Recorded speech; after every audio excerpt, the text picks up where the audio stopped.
In the 2010 census, 3.9 million Black people were omitted, left out of the census, not counted.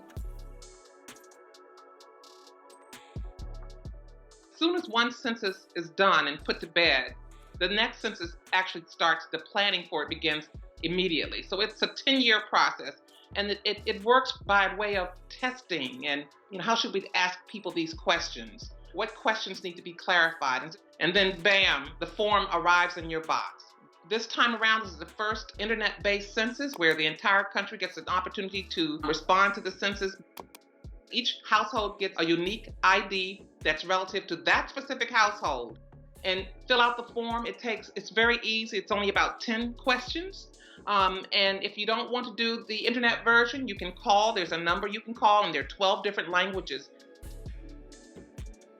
The census touches every part of our lives, whether we know it or not. You gotta walk on the sidewalks, infrastructure improvements, programs for healthy babies, Pell Grants, National Direct Student Loans, Section 8, all that money that we pay taxes for. This is not free money.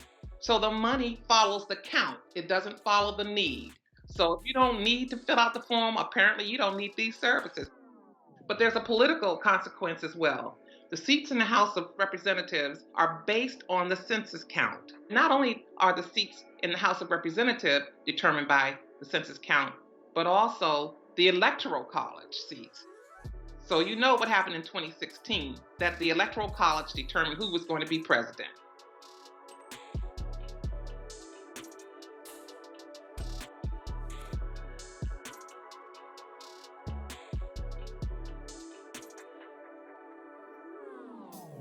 Communities of color in general are increasingly undercounted in the census. And so we have 700,000 men and women who return to our communities each year who were formerly incarcerated.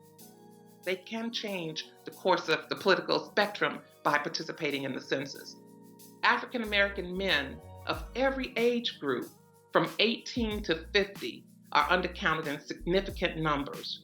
Most importantly, 7 out of 10 Black children were not counted in the last census.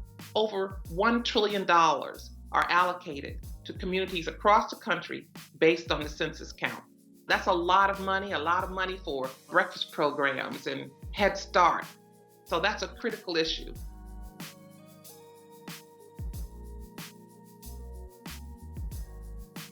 The Census Bureau has a policy of residence criteria, and they count incarcerated persons not in their home community. They count them in the location of the prisons where they have been locked up in.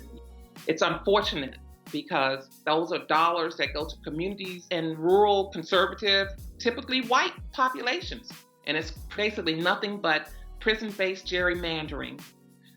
People are aware of the power of the numbers, and they also are aware that this country, with every tick of the clock, is becoming browner and browner.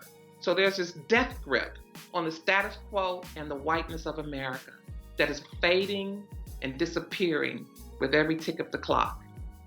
So you asked me about what is April 1. It's a reference point. It's just a national rallying reminder. You can go online and fill out your form until August 14th. So if you wait till August 14th, you'll probably have had several visits by a census enumerator. Coronavirus notwithstanding, you probably will have a knock on the door asking if they can help you with your form. It's about democracy. That's what this is about. The census is the cornerstone of democracy in this country. Your place in a democratic society is what's at stake. This is a 50-year-old button. Yeah, the Urban League, this was 50 years ago, that was their census logo was Make Black Count.